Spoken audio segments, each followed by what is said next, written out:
So let's look at some of the kinds of hypothetical imperatives. On the hypothetical side, we have imperatives of skill, which Kant discusses. You ought to do this if you want to accomplish that purpose. If you want to see music videos, you ought to click on something else that's now in front of you on YouTube. Please don't do that right now, or if you do it right now, please come back to this video, because you should probably see the rest of the lecture. But I guess one of the nice things about YouTube is if you want to pause and then, like, look at a music video or something, you can do that and come back. But anyway, so maybe now you're back and you want to hear more about Kant. So so someone skilled in surfing the internet for amusing music videos knows how to do that, by looking at by clicking various things on YouTube. If you have this skill, as I'm sure some of you do, you can do that. It tells you, if you want this, do this. That's what an imperative of skill is. To take examples that are somewhat less connected to the present context of teaching, but more generally, applicable under the concept of imperatives of skill. If you want to cure this person and you're a doctor, you ought to prescribe him this medicine. Now, these imperatives only apply if you have certain goals. If you want to cure this person, well, then you have to do this. If you don't like watching music videos online, well, then you have no reason to do those particular web surfing actions on YouTube. Imperatives of skill only apply to people who have certain purposes. Now, Kant does say there are some hypothetical imperatives that happen to, as a psychological matter, apply to all human agents. They're still different from the categorical imperative because they bring in a notion of means. They tell you to do something as a means to something else. And it so happens that we all happen to have the further end that Kant is talking about. And here Kant is talking about imperatives of prudence, and the further end is happiness. It's just a fact about human beings that all of us want to be happy, or so Kant says. There are some hypothetical imperatives of prudence, that tell us you ought to act in certain ways if you want to be happy. Now, even if these happen to apply to everybody, they're still hypothetical, because they base themselves on this, well, if you want this kind of structure. And it so happens that everybody does want happiness, but still, if you want this, you should do this structure, makes them hypothetical. Now, according to Kant, these hypothetical imperatives have to be distinguished from the imperatives of morality. Those imperatives are not imperatives of skill or imperatives of prudence. They're not hypothetical imperatives of any kind. Instead, they are categorical imperatives. Now, Kant says something here that's a bit technical and complicated, and I just want to, it's not absolutely essential at this point that you understand it, but, I may come back to it later. He says that these are, let me find this.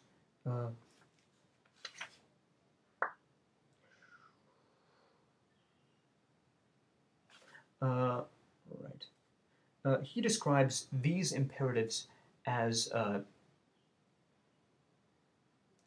synthetic a priori practical propositions. And what he means by this is, by synthetic, so let me break that down, synthetic a priori practical propositions, and I have this on the handout. Synthetic means that these aren't just derivable from the nature of our concepts or from definitions of words. You're not going to be able to find out what morality is by trying to get a definition of the word morality. That concept itself isn't going to do it for you. There's things you have to do with reason to discover what is moral and what is not. And those will take you beyond these issues of definition. If he said that imperatives of morality were analytic, that's the word for something that you can get just by looking at concepts and definitions. So that's synthetic. A priori we've done before in class. This means that you don't need anything from experience in order to know the imperatives of morality. And this is very important to Kant. He has been talking throughout the preface and throughout some of the other parts of the book, and at the beginning of this chapter, about how morality is supposed to come out of reason. So he doesn't want anything from experience coming in. He wants this to be entirely a priori, and that's what that means. Now, practical, this means that these imperatives are going to govern action, as imperatives of morality should, according to Kant, and back according to Hume, if you remember what he was saying. So imperatives ought to, moral imperatives ought to govern action. So these are practical. That's what practical means. It's contrasted with a word like theoretical, which means just governing belief. Imperatives of morality are supposed to govern action. So that's just what this thing he says about these being, just to throws a lot of technical terms together, synthetic a priori practical propositions. That's what he means by that. Okay, so now we can get into what the categorical imperative is, rather than just talking in incredibly general terms about it. And we see that the first formulation of the categorical imperative is to be found here on page 88, or 421 in the old numbering. Act only on that maxim through which you can at the same time will that it should become a universal law. Okay. Now, what does this mean? Well, some later philosophers charged this thing was just sort of an empty formalism, that really the categorical imperative didn't rule anything out. And this is an argument that Kantians have had with their opponents for some time, now going even into the present. Exactly how does the categorical imperative rule something out? What sort of things, in other words, could not be universal laws? What actions are there for which their maxims could not be made universal laws?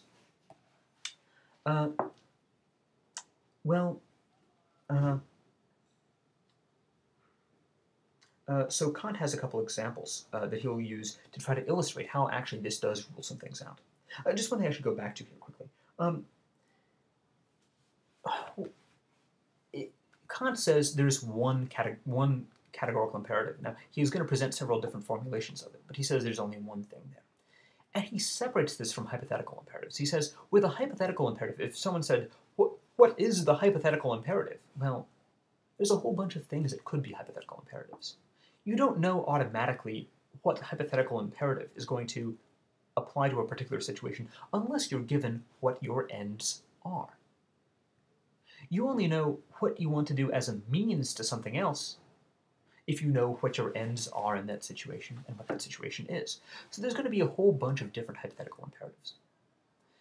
But Kant thinks there's only one categorical imperative, because this is not something dependent on particular situations, so you just get a huge proliferation of different things depending on the situation and depending on your ends in that particular situation.